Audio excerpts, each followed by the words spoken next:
welcome back to the Daily Doyle, where we will read some hope or encouragement for your day. Pardon the mess behind me. I've been working on cleaning my office, and we all know that sometimes when you clean, you got to make it worse first.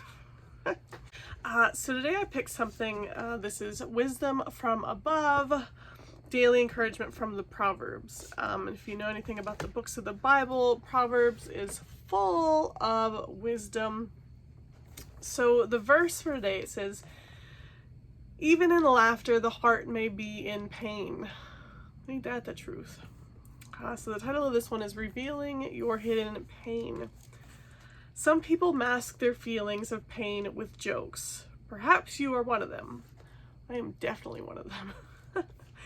It may be that you either don't want to share your emotions with others because of how overwhelming they are, or you cannot because you hold a position that requires a certain level of secrecy. It may be that you believe the emotions are your enemies. To reveal what you're feeling is to give power to others.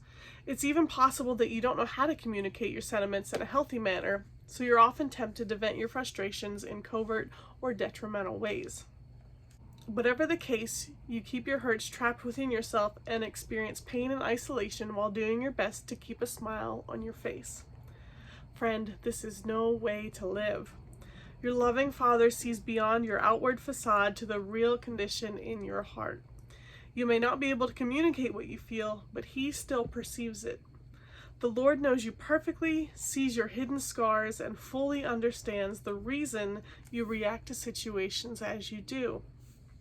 So today, don't fake it when it comes to your time alone with God.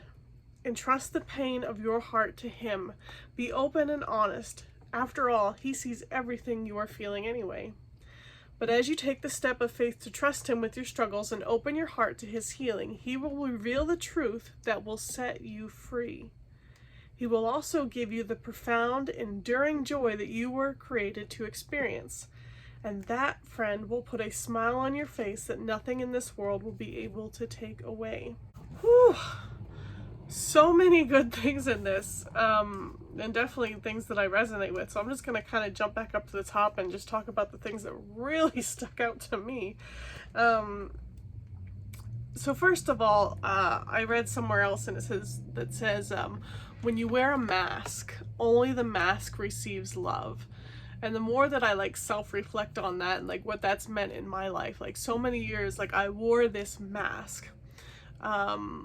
So people, when they were loving me, they were just loving the mask. So from my perspective, the true me, I could not really feel love because I knew that the person that I was portraying wasn't, the true me, the very broken me. So that broken and vulnerable part of myself, I just could not accept someone else's love, couldn't feel it. I just didn't know what that was like. When it talks about you're afraid to share or afraid to expose yourself because you hold a position that requires a certain level of secrecy. It was back in 2012, so 9 years ago now. I had applied for a job, and it was contingent on, a background investigation. And this wasn't just one form background investigation. This was a pretty serious background investigation that took 6 months to complete. A very, very, what should I say, invasive. But they cover everything, including any mental health counseling. And those 6 months were just torture for me because I had recently seen a counselor just for anxiety. And looking at the depth of my issues, that was pretty not even cutting through to the depths of what I, needed to be in counseling for. But even just that, those 6 months, I was just oh my gosh, they're not going to give me this job. They want people to have their lives together, get their act together. Why can't I get my act together? And this and that. And I just felt so defeated and so much shame. And turns out I did get the job. That wasn't a big deal. But even just being in counseling for that, just had me so terrified. What are people going to think? So then once I had that job, I was well, I'm definitely not going back to counseling. I'm not gonna keep exposing anything further. And it took me another 5 years of just, I was miserable. And it's kind of crazy because in being that miserable, like I almost didn't even realize it just because that had become the norm for me. But now coming out on the other side of it, I can look back at the difference of like how I feel now versus then. I'm like, oh my goodness, like I don't know how I made it.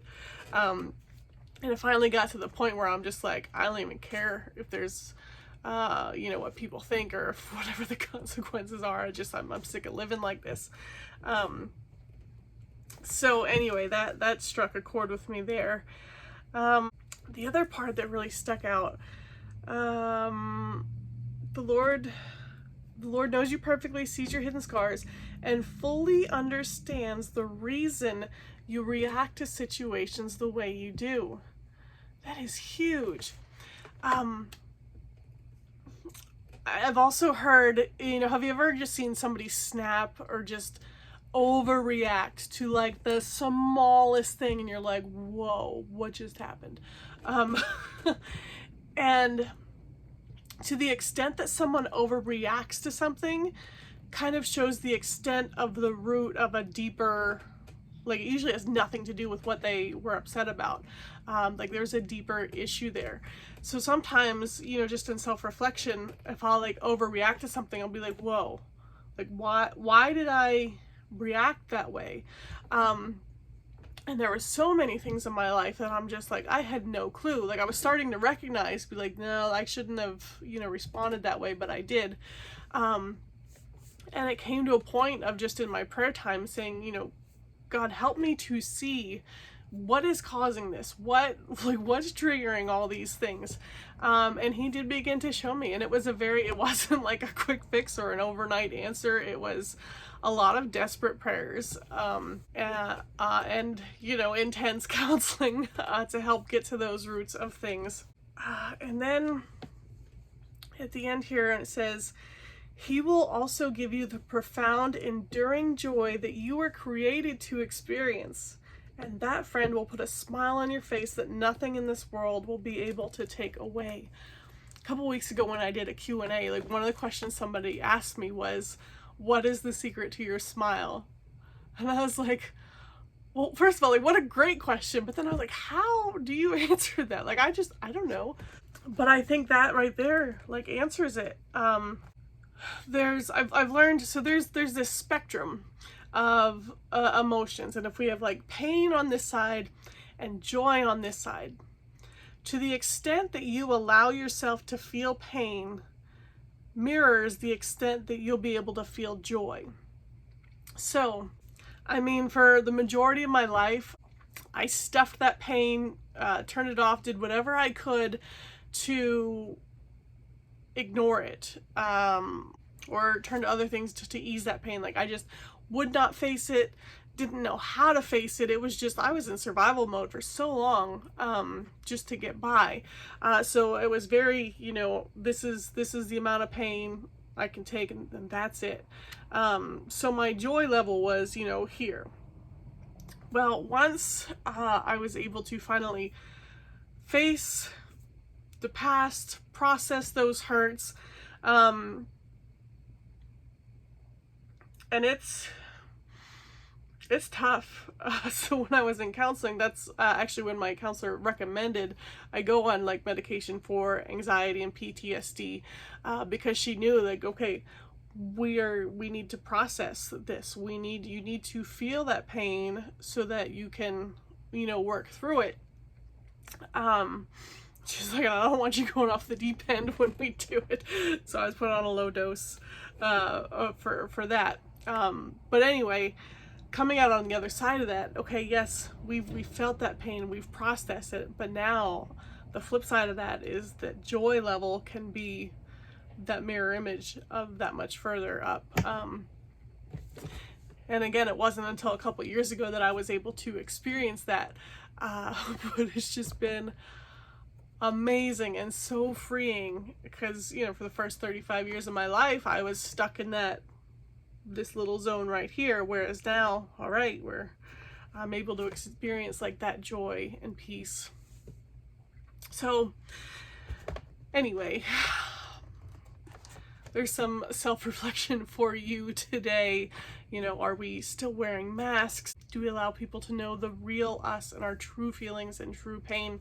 So just something to think about today. So thank you for joining me today. I will see you next time and continue to live loved.